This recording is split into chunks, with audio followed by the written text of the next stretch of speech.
Here, listeners. Dames and Dragons is brought to you today and every day henceforth by Don't Split the Podcast Network. They make podcasts about games, tabletop, video, and board. But don't you dare bring up sports games. Uttering such a curse will bring down a pox upon your household.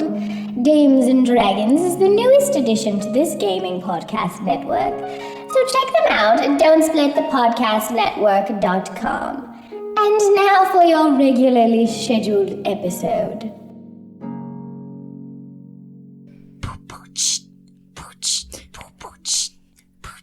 It's Hannah Culbert. She's the king of the school. She's better than everybody in the school. She's hip and she's awesome. All the girls know her name. Hannah Culbert, that is her name. It's Hannah Culbert, everyone! Oh my god, such an honor. Yes, so this is our great friend, Hannah Culbert. She is gonna be a guest voice on today's episode. You may have heard her voice if you listen to our Q&A, delivering those delicious cues for us, being super easy. Hey, nice. Hannah, tell us about yourself and your dreams and your hopes. Okay, well, I was born in a log cabin. I'm a dirty little goblin, and I like to make art, and I went to school with these fools. And She's the king of the school. I am still the king of the school. I may be a 25-year-old adult, but I'm still the king of that school. Let me tell you. Revel in them glory days. Yep. I've never gotten over it. All right, thanks, Hannah, for that beautiful serenade of your life story. So let's play D&D.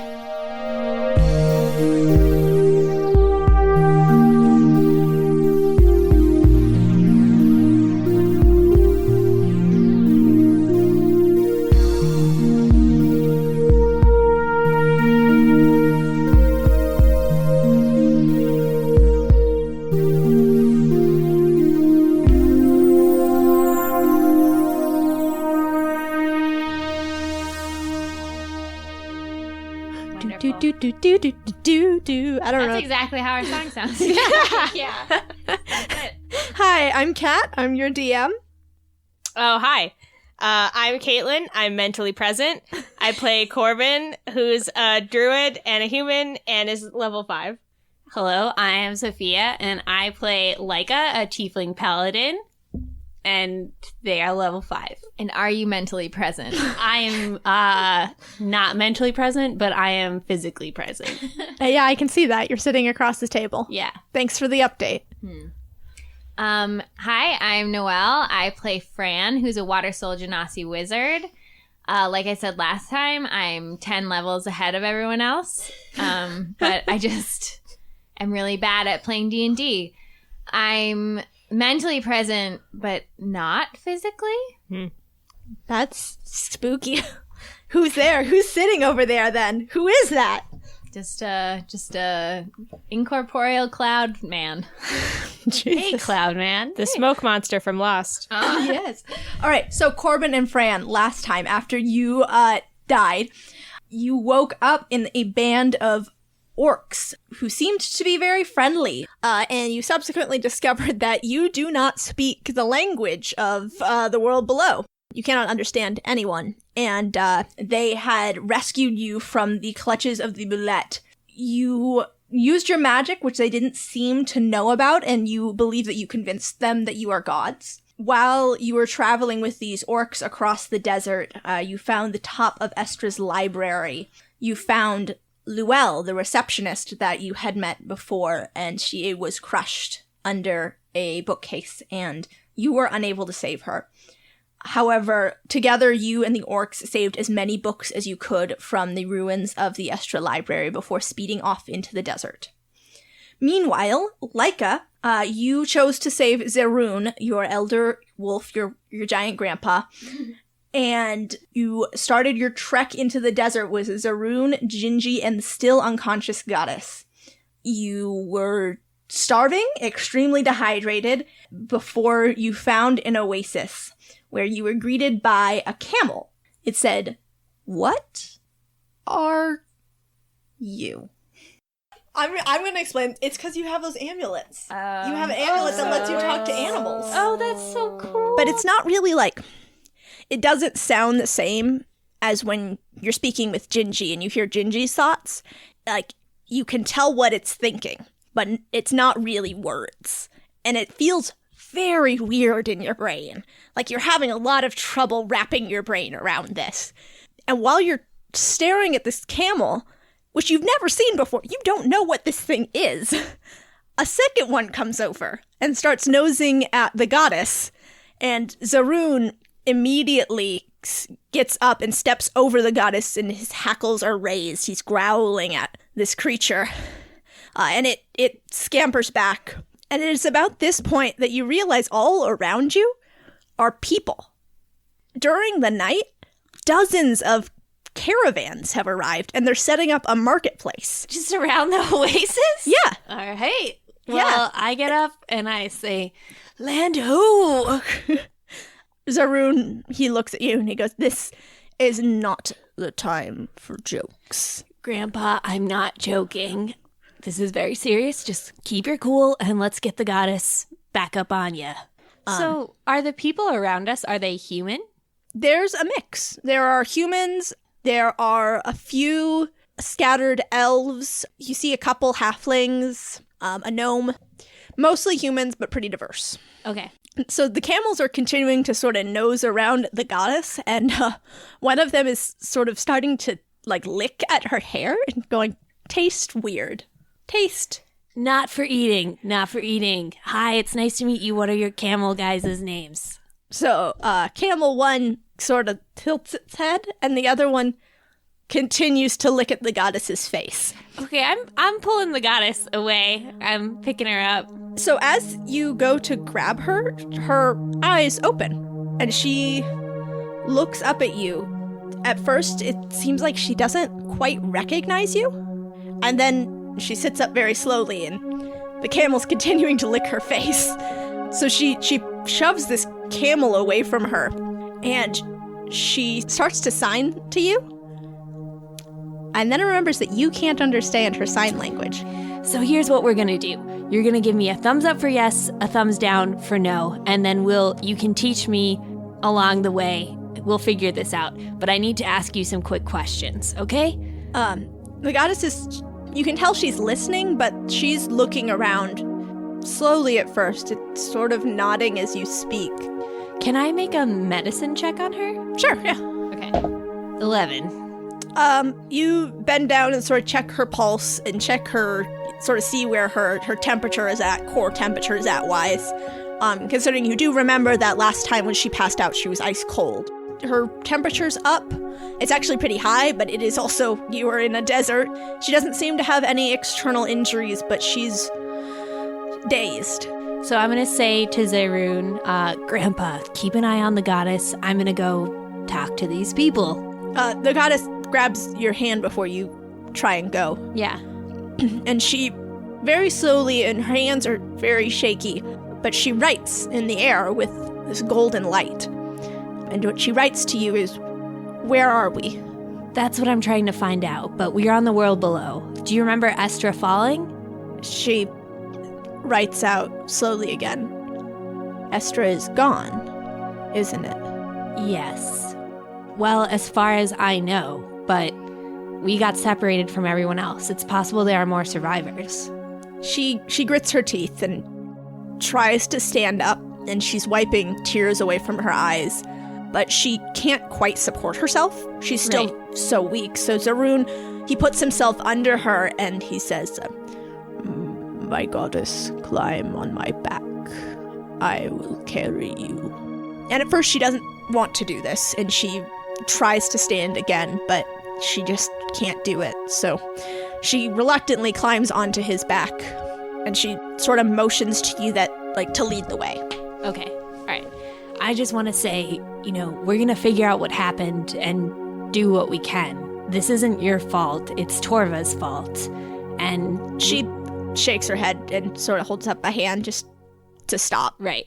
Okay. Listen, I'm 16, probably. I can't remember. But anyways, I'm just a teen girl. I'm trying to deal with all this shit. I lost my home too.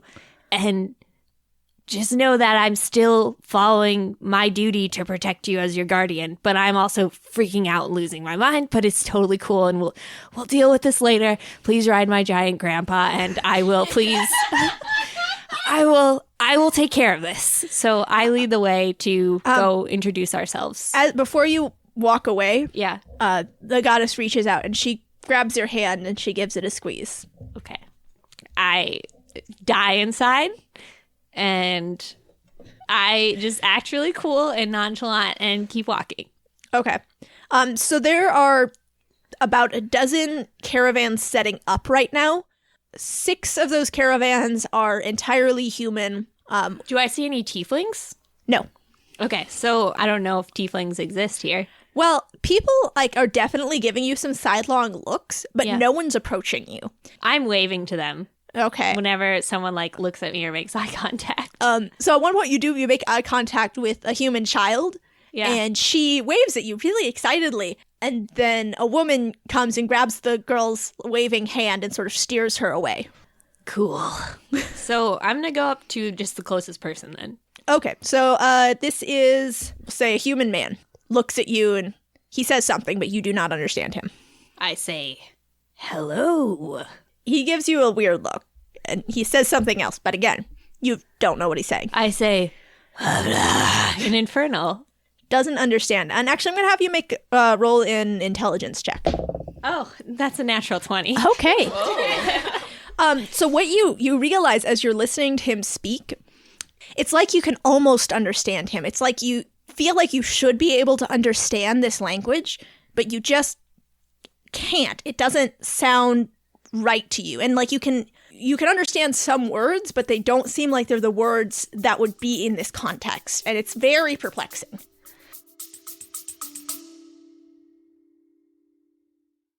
Are you suffering from high-quality podcasts? You see, quality podcasts stimulate parts of your brain, leading to an irksome condition called thinking. But suffer no more, my friend. Introducing Discount Storytime's blend of fictional nonsense and rancid gibberish to provide soothing relief. Try Discount Storytime today. Available on most podcast catchers and at discountstorytime.com. Consult your healthcare provider before listening to Discount Storytime. Not intended to treat unicyclitis, pickleball liver, or jittering expectations. Okay, that's great. In that case, I'm going to go back to the camels. Okay. The camels that are tied up by the oasis, they're drinking some water, munching on some leaves, and they look at you again as you come over, and they say, You, different? You, different. Me, different. Food? I have nothing and I'm, maybe later. Anyways, so you're the only, being that I can understand here. You guys are Campbell and soup? Water. All right, so you guys, your species is water. I understand. Anyways, so here's basically what I need to ask you. We are from a different world than this one, a world above yours. Floating island, and I point to the water and I say, that's not gonna help you. Shit. This is hard to explain. Let's just say we come from a different land. We didn't think there was anyone who lived here. Can you tell me what you know about this world? And the camel looks at the other camel, and the second camel sort of comes over and it starts licking the goddess again, and it says, salty. Good. Okay, this is informative. Thank you. Man, get food. Where's your man? I would love to meet him. Man. Okay. So, can the goddess understand this? Or do you understand this? She shakes her head. She she doesn't have the amulets that you guys have. Right. She can understand the greater beasts innately, Right. but So far what I have is a communication barrier of language, sort of similar to the one that we are having, a little less worse. I mean, shit, ours is better. We're getting she somewhere. holds up a hand just to like, I get what you're saying. Okay. Okay, so one camel looks at the other camel and says, food? And the second camel goes, man, food. And then they look sort of off into the caravan market. Again, incredibly helpful. Just thank you. I'm gonna go on that and walk in that direction. Well, so as you're walking in that direction, and people they've gotten their shops set up now. Yeah. Or they're getting closer to that, and people are starting to mill about more and look at each other's wares. And you see more caravans are arriving. Like, this market is getting really busy really fast. And then you smell it. Food. You smell food, and it smells so good because all you have had is lizard for like 2 days. And Zaroon immediately picks up that scent and just starts heading towards it. Grandpa, chill out. We're gonna get there. He just sort of grumbles something, and he's got his nose to the ground, sniffing out the food. He's a little hangry. He's possibly a little hangry. I mean, he's an enormous wolf, and all he's had is like a part of a lizard. Yeah. So, as you're wandering around the market and you're getting closer to this food smell, people start calling out to you. There are people who are sort of barking different words at you and sort of offering you things. So one man, he grabs your hand as you're passing by, and he puts a bracelet on your wrist, and he says something, and then he holds out a hand to you. I give him a high five. He starts to get angry, and he starts yelling at you. When he grabs the bracelet off your wrist, I say sorry, even though I know he can't understand me because I'm scared, and I quickly walk away. Well, before you walk away, the goddess takes this man's hand as the rune passes, and it's usually the thing that she does, where she takes someone's hand and gives them that peaceful look and they calm down. Yeah. Only this doesn't work. And the man rips his hand away from hers, and he starts shouting at her, and she's taken aback. Like, her eyes go wide, and she just shrinks back. I just say, it's okay. We're just having some culture shock. This is fine. And I just quickly walk away. Okay. Well, and the goddess follows you. Okay. Goddess and Zaroon. Where's Gingy, by the way? Gingy's just following. I Okay, assume. Gingy's with you. Unless she's off doing something else. I don't know. She's your wolf. I guess my one instruction would be like, if you hear someone who can speak the same language we can, let me know. Okay.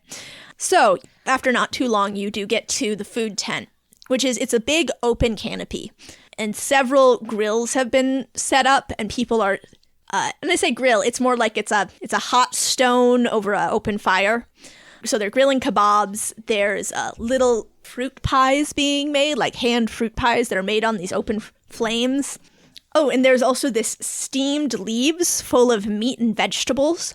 And it just all smells so good.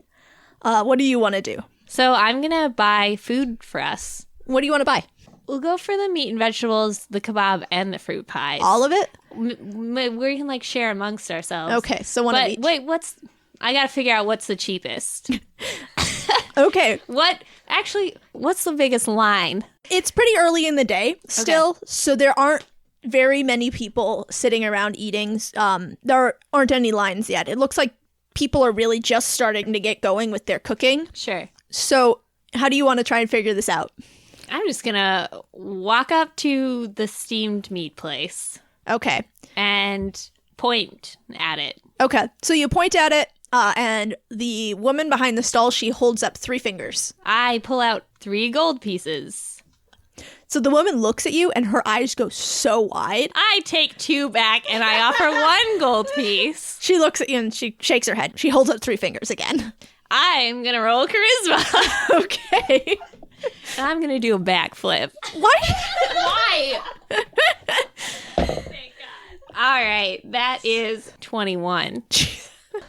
Okay, so you do this, and she looks unamused, but also sick of you. And so she hands you a very small meat and vegetable steam and hands it to you, takes your gold piece, and walks away. All right, great. Well, I got one. I give it to Zaroon, and then I move to the kebab stall. Oh, yeah. Zaroon just eats that in one bite. Yeah, I'm sure. He's going to need a lot. He's a grandpa. Anyways, I'm going to go up to the kebab stall and try and work my charms once again with some knowledge now. Okay. So what do you offer them? I just want to see, what are other people using? There aren't very many people here, so you don't have a ton of opportunity to observe, but you see that the coins that are being used are roughly the equivalent size of a quarter. They're silvery, and they're kind of opalescent, but you can't figure out what they are. I'm going to use what I got then. So I go up and I put down one gold piece. Okay, the guy's eyes go very wide. And then I say 3 with my hands. Why don't you roll a persuasion, I guess? Okay. Well, I have +6 persuasion, so that's 11. Okay. He looks at you, and he looks you up and down. He shakes his head, and he holds up. He points at your gold piece, and then holds up 4. I shake my head no. And I turn around and I start to walk away, and I'm like looking at the fruit cellar, like I'm going to go there instead. He calls after you, and he beckons you back. All right, I come back. And he takes your gold piece, and he hands you 1 skewer. I say, look over there. I'm going to roll Don't roll deception? Yeah. That's 22. Okay, yeah, you do it. He looks over there. And I want to grab 3. And you grab three kebabs. Yeah, and I walk away. So as you're walking away with your spoils, and you, I assume, give 1 to the goddess, and 1 to Gingy, and then I'll split mine with Zaroon. You're good.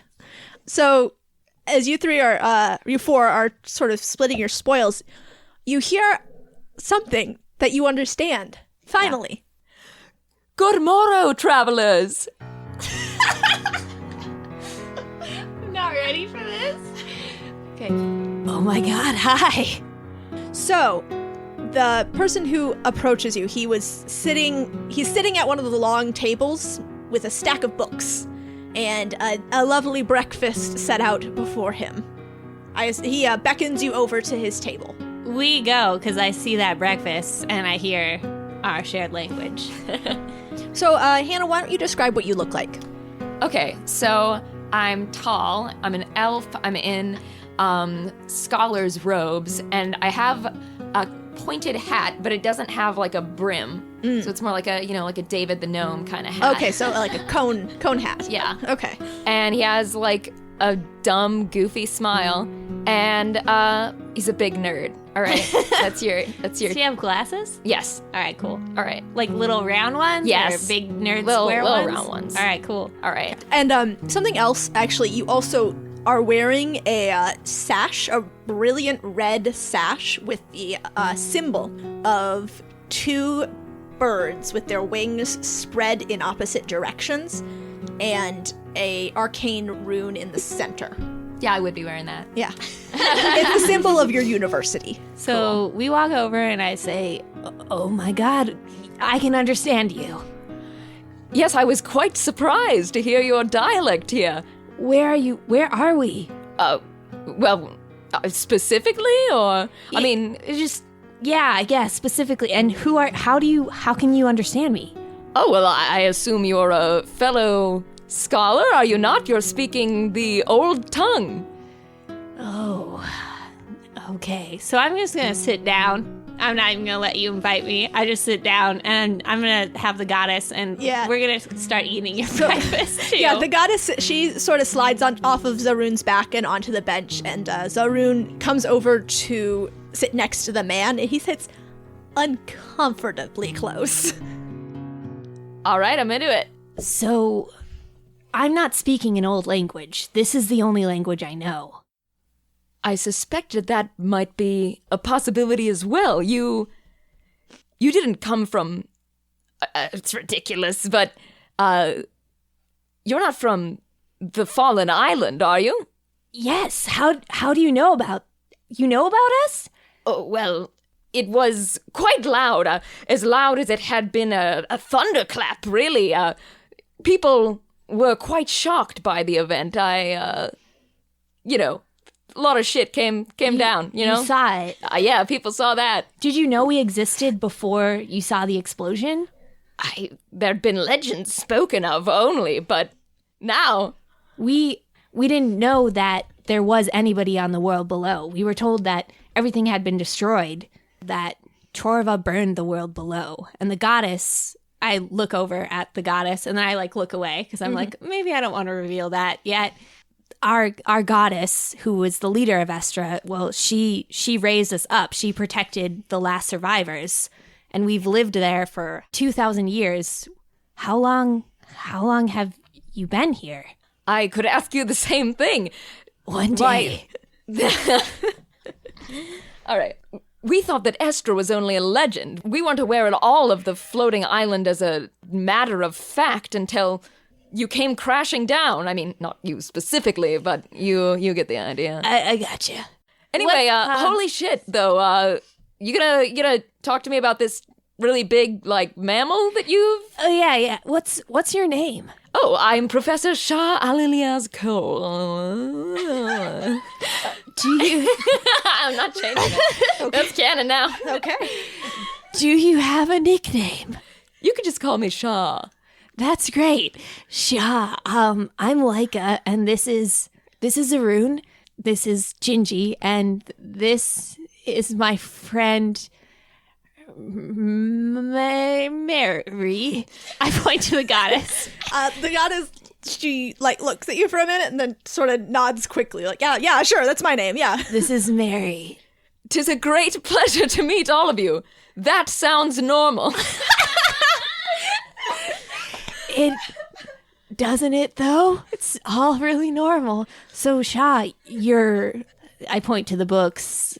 You're a Lyell, you like libraries, Well, I'm a professor, yes. Books are quite important to me in my field. I can't believe, though, I'm getting the opportunity to meet someone from the Fallen Island who speaks the old tongue. I mean, there's so much linguistic knowledge you must have. I cannot wait to get right into it with you. I'm gonna let you down because I'm probably not the best person to be talking to about this stuff. Oh, surely you must be. Your voice is like crystals falling from a goblet made of spider silk.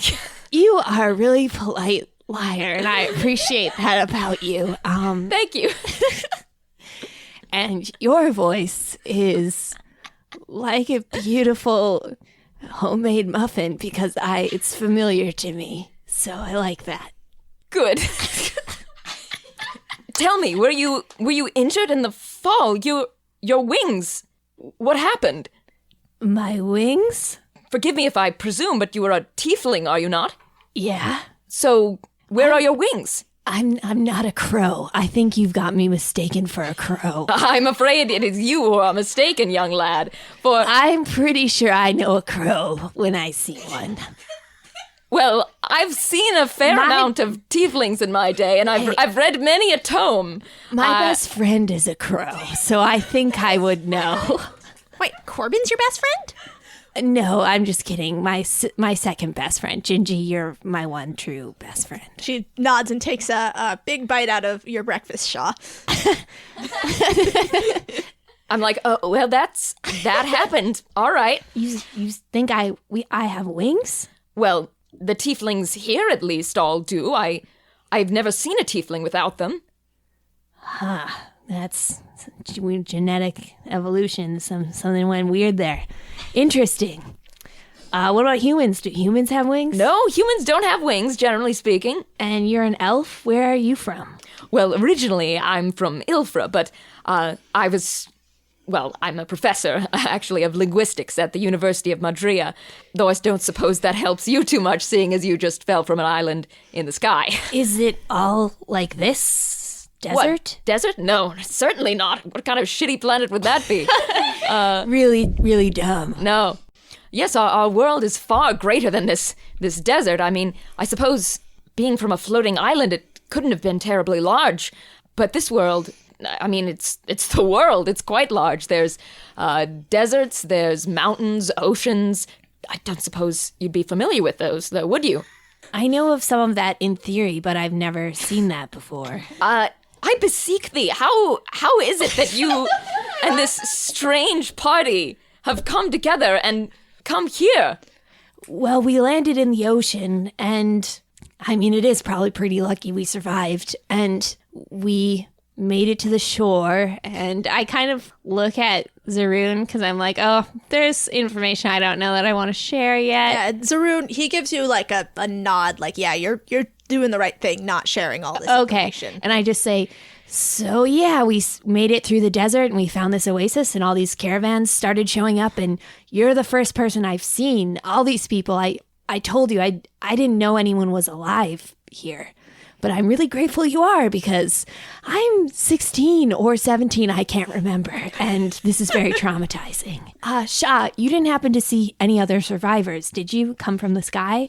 Well, survivors. Well, I haven't seen anyone like you, if that's what you mean. The way that you're dressed and your manner of speaking, I've never encountered anyone before who had such peculiarities. So why are you here? Are you studying? Yea, well, I was traveling with my field research group, and I heard tell of goblin texts which were being sold by a group of merchants here at the market, and so I split off. I simply had to get my hands on them. Being a professor of linguistics, I was quite eager to see what I could learn from them. What do goblins have that is... Well, they have a language. I study languages. That's what linguistics means. That's cool. So what language is everybody speaking around here? Here? Oh, well, they're speaking common. What am I speaking? Old Common? Old as balls common, more like. Does everyone speak this common? Nobody speaks old as balls common unless they're a scholar? Basically, yeah. It's gonna make things difficult. What about this? And I show him my gold coin. You guys don't use this, right? Gold? Yeah, what's your money system? How much gold do you have? I show him my gold. Dang. Were you a nobleman on this island? No, just a guy. Good lord. I put my gold away really quickly. I'm like, so what's like the exchange rate for one gold piece? 1 gold, that's what? That is 25 silver. How much is a kebab worth? A kebab? Well, half a silver, I suppose. Oh my fucking god. I look at the two sellers and I just like point to my eyes and I point at them and I shake my head and then I do like a pull my finger across my throat. Yeah, they're not paying attention to you. I do it anyways. You paid for kebabs with gold? I haggled as best I could, my guy. I liketh the cut of your jib. Thank you. So where are you going? Are you leaving now? Well, once I collect the texts, I was going to visit the ruins. Perhaps you must have a great deal of knowledge about Estra. You could tell me all about the texts and tomes which might have fallen from your island, yes? Yeah, I'm not the best resource, but I can do what I can. In trade, can you try and teach me and my friend Mary some of this new common language? Well, I suppose I can try. It is my field of study, though I don't know if I'm much of a teacher. Shah, come on. I mean, they do say the greatest scholars be not always the wisest persons, but... yeah, I've heard that, definitely. I could give it a shot. I believe in you, Shah, and also you're my only choice, so that is part of that, too. I certainly am. Well, I must acquire these texts. It's quite important, so perhaps after lunch?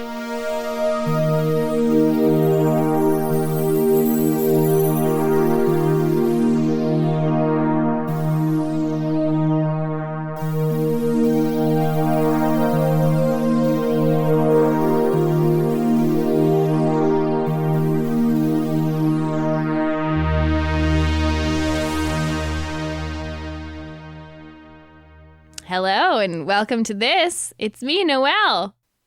Oh, hi. I'm here too. My name is Caitlin. That's Caitlin's name. She's joining us via satellite. I'm literally in a satellite orbiting above planet Earth right now, and I'm joining via that. She's beaming down.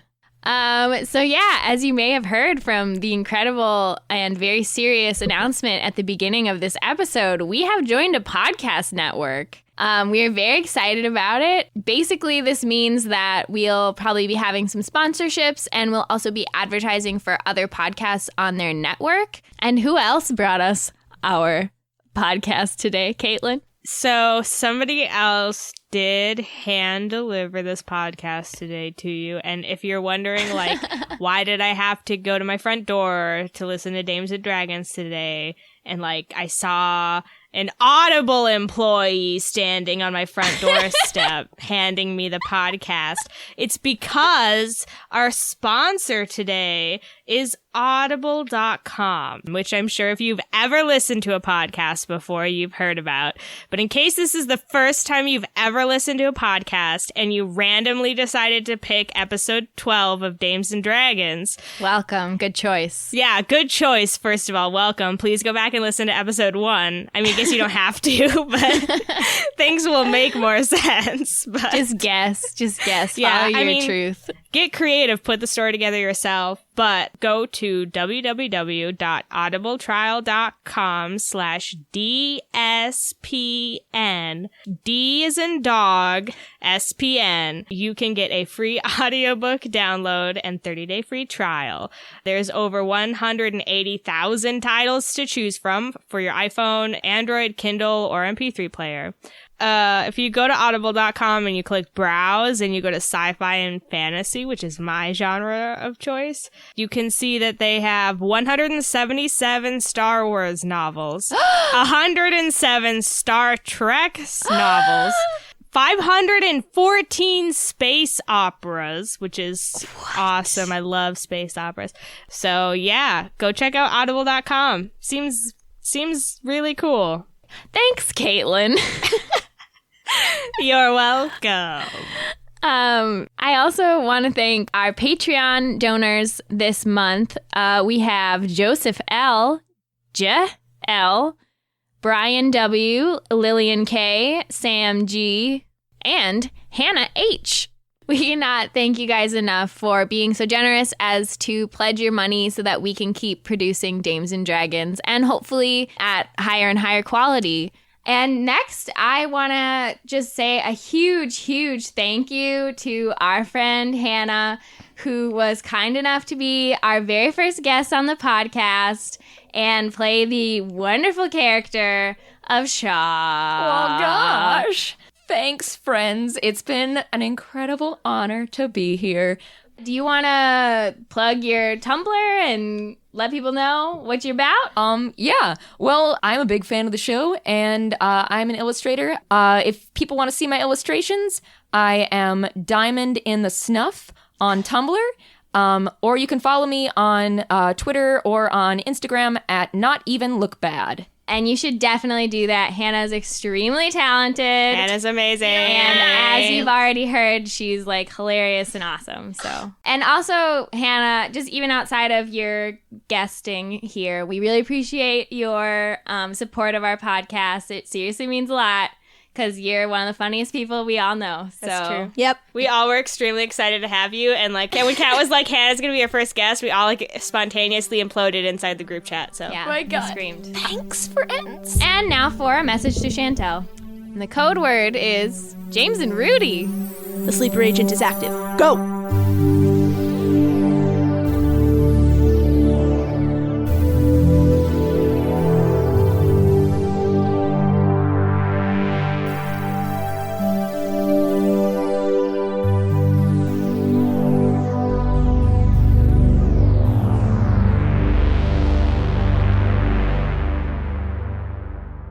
Corbin and Fran, you have been on this sled for a long-ass time, and your butts hurt, and you have sand in your mouths, and the goggles have left those super uncomfortable and dorky imprints on your faces, and you're starting to get pretty miserable. How you feeling? You guys can chat a little before we get into this. Hey, Corbin. How are you doing? Well, friend, I'm feeling pretty miserable. I empathize. I hope that you feel better soon. Thank you, Fran. You too. I am also feeling bad, and I love to express myself to my friends. I consider us friends, Corbin. Aren't we friends? I love to have friends who suffer with me through my hardships. Yes. Relying on friends is so difficult.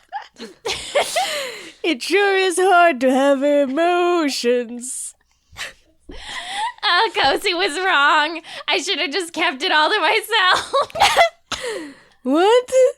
Nothing, never mind. Fran. No. Fran, we're friends. Friends don't keep secrets from friends. Corbin, just go fuck yourself. Fran, I'm a teenage boy. Don't make me take that literally. Fran just holds up her goggles so they fill with sand and then puts them back on so she doesn't have to see you.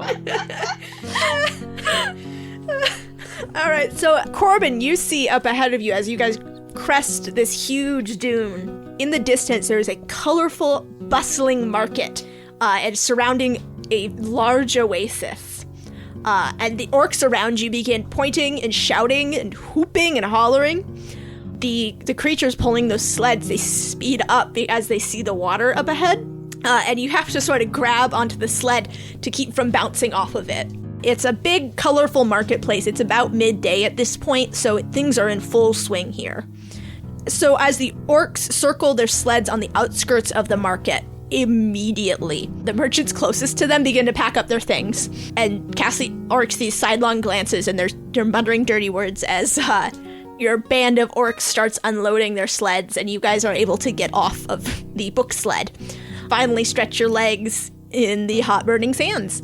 And then as you are getting off and emptying the sand from your goggles, Fran, you notice that Nodrig and the white-haired orc who was driving the sled full of books are getting into a pretty heated argument.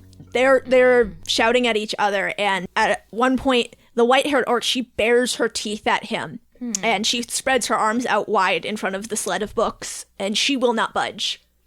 If I had to put money on what they're arguing about, I'd say that old Notrick over there is trying to sell those books. I would wager the same bet. So as you guys are deducing this, Nodrig, he backs off and he shakes his head and tosses up his hands. But he goes over to the bone sled and he picks up that enormous jawbone that he offered you guys the other day. And he comes over to you, Fran, and he holds it out to you and then takes it back, motioning like, do you want it or should I keep it? I just take it. And I guess we're both really weak. How big is this thing? Oh yeah, that thing is huge. So yeah, you take it with you and it immediately drops to the ground. You did not realize how heavy this thing was. You can drag it behind you because it's sand. Yeah. You know, it's pretty easy to drag things through. But it's like a travel suitcase. It's fine. Yeah, it's super heavy though. I say, Corbin, help me drag this thing. I grab onto one of the teeth, but I don't make any effort to pick it up or do anything. I'm just holding Fucking onto the hate teeth. you, Corbin. What, Fran? I thought we were friends. So Nodrig tries again and he points to the jawbone and then to the coins and then to you and then to himself and then back at the coins and then you guys. Jawbone, the coins, himself, us. Yeah, and then the coins again. Corbin points at the sky and at the dog lizards. Fran just points to her own smile that's very confused. He looks behind him to where the orcs are starting to set up all of the different parts of the boulette and put them out for sale. And he points at that. Well, let's just try to go sell it and let's see if he tries to take our money, I guess. Okay. So are you just going to go off into the market dragging this thing along behind you? Well, actually, let's bring it over to the place where they're selling the rest of them. So you set up with your enormous jawbone next to the rest of the pile of bones. And the orcs who are manning the bone piles, they're looking at you and they're kind of confused, but they seem like they're just going to go with it. I gesture magnanimously to our jawbone. What a great jawbone. So people start to very slowly approach the orc caravan, and it seems to be only people who seem very grizzled, very tough. They are not the shy or faint of heart types. And so these big, brawny, burly people are looking at things and they're pointing and they're haggling, and it starts to get pretty aggressive. One man comes up and he's talking with the orc selling bones. And at a certain point, the orc bares her teeth and bangs her chest with one fist. And the man imitates and bangs his chest with two fists. And then she gets up and screams at him. And he holds up his hands and then he hands her some money. And Can we see takes how the much bones. money it is? Make a perception check. That's an 11. Okay. And Corbin, are you just not paying attention? No, I'm just watching. I'm letting Fran do as much work as possible. I don't come in when I need to come in. Okay. Should I also do perception check? If you want. All right, I'm This doing is something you also want to pay attention to. Yeah. Well, that's a 2, so Okay. useless. You can't tell exactly how much he hands her, but it is a fairly substantial amount, and he takes 4 ribs and the top jawbone, and then he leaves. What do you mean by like a fairly substantial amount? Like 2 handfuls or like a huge bag? One small but heavy looking purse. Okay. After a little bit, someone does come up and he's looking at your fine jawbone. Oh, I Vanna White it up. So he looks at you and he gives you sort of a once over. Does he like my hair? He definitely gets stuck on your hair for a second, and then whatever's going through his mind, he decides to move past it. Corbin does a cartwheel in front of the bone. Why don't you make an athletics check? All right. That's 9. So, Corbin, you attempt to do a cartwheel in front of the bone, and you land on your ass in front of this guy's feet and sort of do a ta-da. I do snow angels in the sand. And I Vanna White over Corbin. 'Cause, like, as if he definitely meant to do that. Thank you.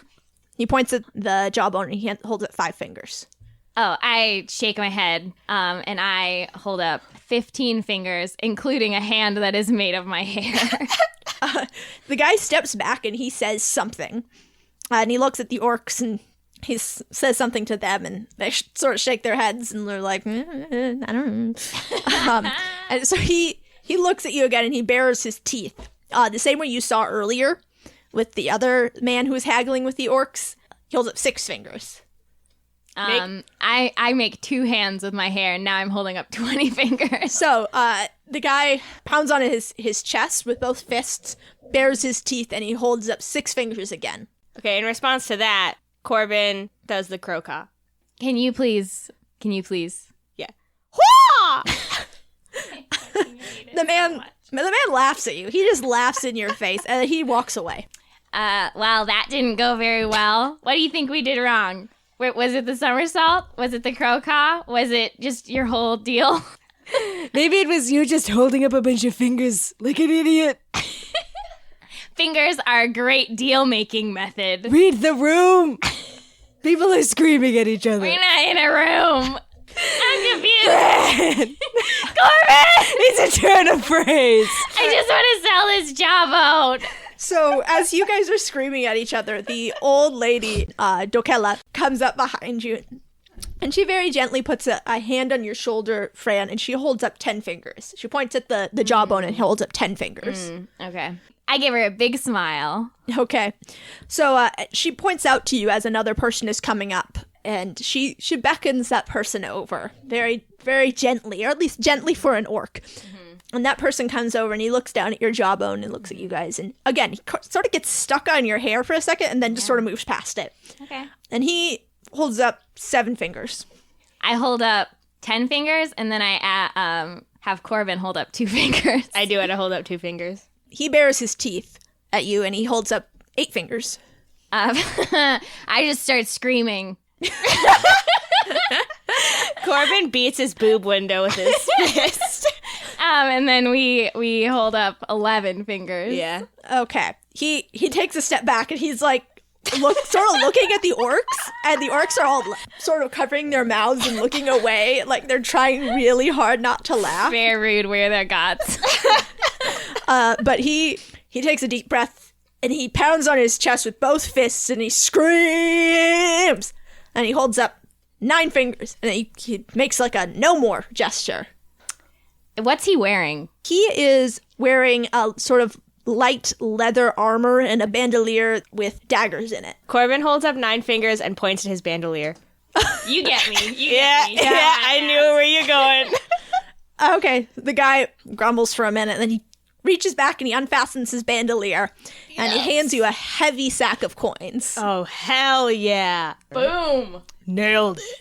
So, and he takes the jawbone and he lifts it pretty easily and slings it over his shoulder. And he shakes his head and he's muttering as he walks away. So, and then when you guys go like to dump out this coinage, so if you were going to estimate, you'd say it's about 900 coins. All right, well, let's divide it up between us. Sounds good. And we're going to have to cut that bandolier in half. Yeah, that's fine. How is it? Do we want to just like screw the bandolier Let's and take do it. Let's do it down the middle. Let's both wear it at the same time. Let's strap ourselves together inside of it. All right, yes. Okay, is that canon? Is that what you're doing? Yeah. We don't need to do it now. But Okay. that's the plan for later. All right. So what do you guys want to do? Now you have some money. Do you want to go look around the market, or are you just going to hang out with your orc friends? I'm going to consult my friend, Fran. What would you like to do? Fran gets a shiver, and then... So I think we should go pick out the books we want to keep, and then maybe tell them they can sell the rest if they want to. Sounds like a plan, Fran. All right. So let's go. Is that white-haired orc still there? She is standing guard in front of the book. Okay. She won't let any of the orcs get close to it. Okay. So let's go over to her, and I try to go look through the books. Does she let me? Mm-hmm. Okay. Yeah, she lets you. So what kind of books all did we get? Did they get pretty much everything? Not nearly everything. No, they had to leave a ton of it behind. Right. What I remember, you did specifically find a couple of magic books. Oh yeah, magic. Yeah, so I'm sure you want to grab those from the sled. Yeah. So I'll get the magic books and Are there? I have 2 questions. One, is there a language on Elvish book? And then, do I see any elves? Because I can speak Elvish, so if I saw an elf, I might try to approach them and speak. Yeah, to there is a book on Elvish, but it's on Ancient Elvish. Okay. So it is not particularly useful to you right now. Cool. But yes, there are elves in this market. There's not very many. And actually, again, I'm going to have each of you make intelligence checks. 16. Mine's less than that. It's 15. Okay. Mine is more than that. It's 16. Mine is less than that. It's 15. So, Fran, one of the things you notice as you're looking at these elves, the elves look different than you know elves to look. Just like their ears are longer, their facial features are just a little less close to human. If you were going to hazard a guess, where in Estra everybody sort of intermingled and the races ended up looking more similar, here it seems like the races look very different and that they have not intermingled at all. And actually, as you're looking at these elves, you realize the person that you think of when you look at them is actually Cecilia. The few times you saw her face, she looked more similar to these elves than she did to other elves in Estra. God. All right, good to know. Very fascinating. Great job, Kat. Okay. Jeez, okay, don't get too excited. I'm angry. All right. I just That's want to fine. know. That's fine. Sometimes Don't worry you about get it. angry when you don't know things. That's real. Do they see any, like, smart-looking elves? No. Do I see an elf that, like, looks nice or approachable? Yes, there's one merchant stall where they're selling cloth, and the woman out front seems very friendly. I want to go to her and I say hello in Elvish. She sort of looks at you and looks sort of taken aback, and she repeats the word for hello back to you, and then sort of stumblingly says, "Do you buy the goods?" I say I need help in Elvish. Okay. She doesn't seem to understand. I say I'm a poor urchin boy and I need help, I guess. She continues shaking her head, and then she offers you some cloth. Oh, that's sweet. I shake my head. Okay, well, so we got our books, and I didn't really go with to the orc or the elf person. I gesture to the remaining books, and I like hold up the coin purse, and I like give a thumbs up to the white-haired orc and see what she thinks about that. She shakes her head like viciously. No. I like look confused, and I'm like, why? But she doesn't know that. Yeah, she just spreads her arms wide and she shakes her head. She's staying here with these books. That's end of her story. And Fran, while you are trying to ask the orc about the books, Corbin, I'm gonna have you make a wisdom check. 9 plus 6, 15. Okay. As you're sort of just finishing up with the woman, a little girl takes your hand. And you feel soft all of a sudden. And it's just like your mind just sort of softens as she takes your hand. And without a second thought, you're walking with this little girl. And as you're looking at her, at first you think she's really pale. And then you realize that she's covered in this white, chalky paint. She has very pale, fine hair that is down to her waist. And on her forehead, there is drawn in red paint a circle and a line through it that goes down her nose and over her lips and chin and down her neck and disappears underneath this shapeless brown tunic. And this girl, she leads you through the market, out sort of the other side of it, to a hastily assembled tent that seems to be near, like, the rubbish piles. And once you're inside, you see on the floor of this tent, it's completely empty, except for a tarp and the body of a vulture. And this little girl picks up the body of a vulture and hands it to you. And I'm going to have you make another wisdom check. Okay. That's 10. Okay, that does not pass. So you don't quite understand, but you feel this intense sensation of deja vu. And you take the vulture from her, and you don't even think about it. You break its neck. And you speak words that you don't understand and you have never heard before. Okay. And you set the vulture back down on the tarp. And for a minute, it's still. And then it twitches. And it raises its head. And it blinks its dead eyes at you. And it says, "Hello. I'm sorry to approach you this way. But I have no other choice. I am Vioni.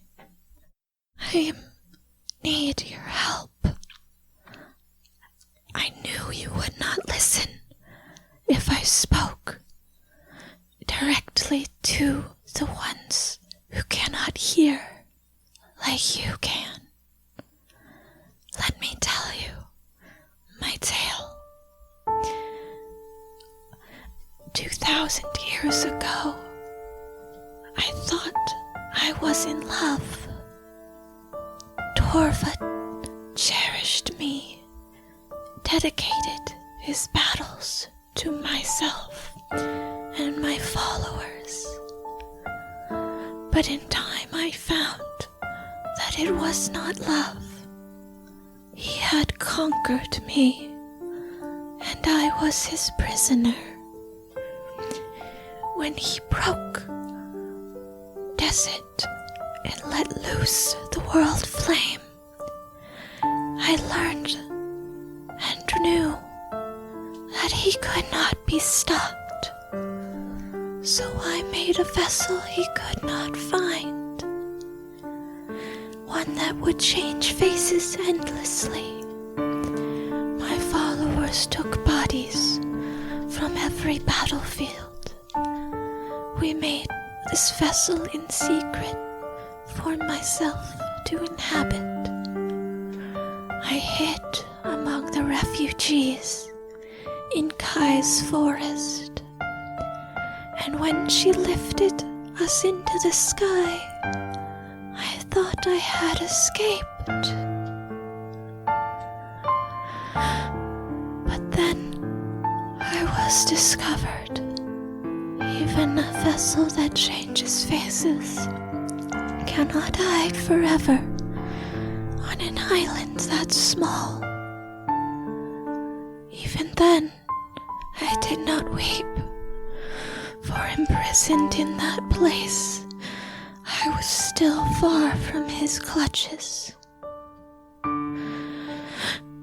But he found me, and I could not run. He cast me out of my vessel and sealed me in my realm.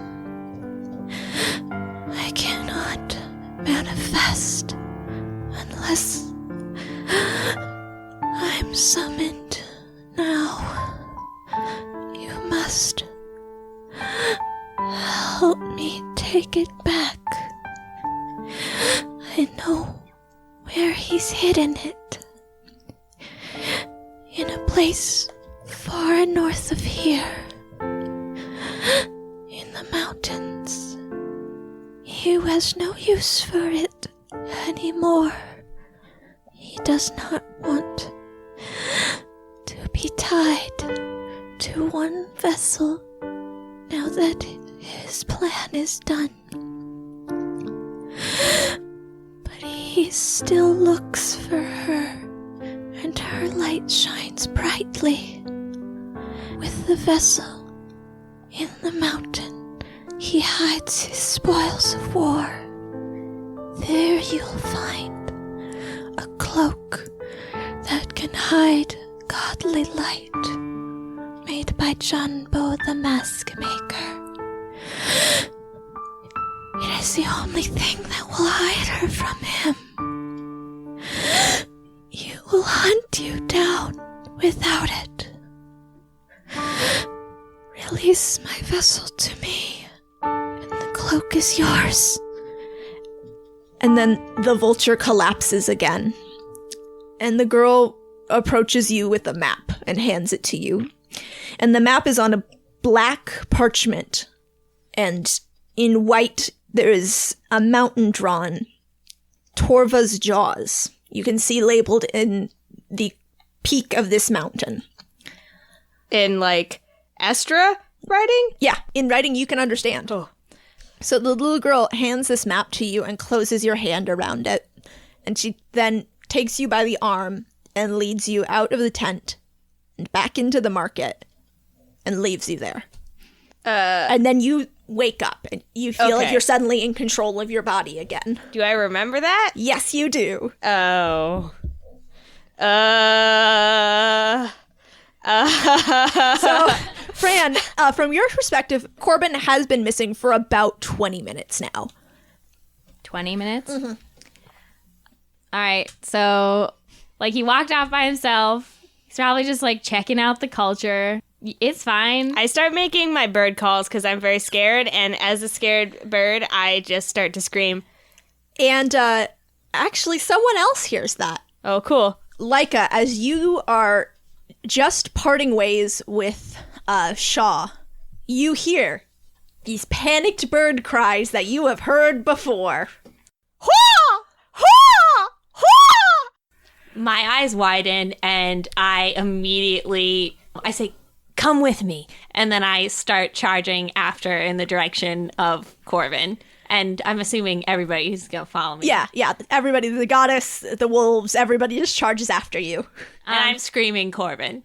I'm still going, Hwah! Hwah! I start doing your crow calls back to you. Oh, I'm crying. Can we hear that? I hear some wild stuff and I start coming over too because I'm like, what's going on? I hear Corbin and I also hear an imposter Corbin. So it doesn't take you very long to see through these crowds of people.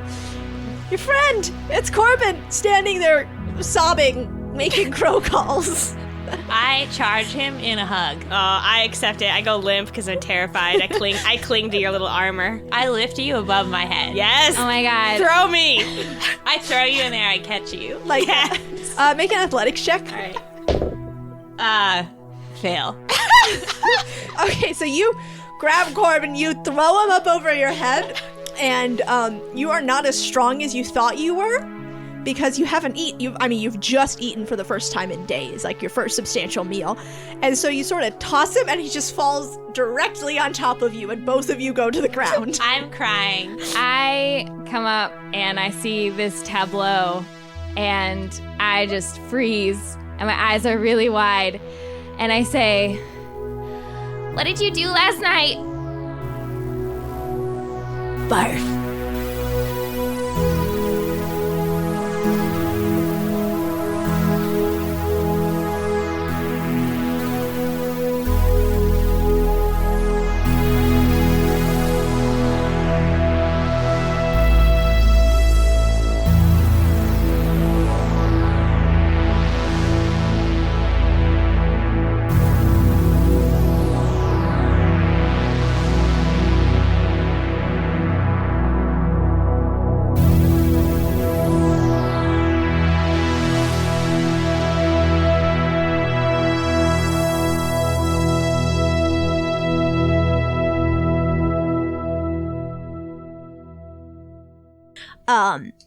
Dad. Oh shoot, what is his name? I just put his name as Dad Orc in my notes. Dad, were you about to say Dad Orc? Dad Orc. I was, because I didn't have my notebook when I was writing this. I was writing on the bus. I fucking love that. Okay, no, so his Nodreg, that was his name, Nodreg. So as you are getting off and emptying the sand from your goggles, Fran, Dad Orc, god damn it. I'm so happy, you guys. This is the best day of my life.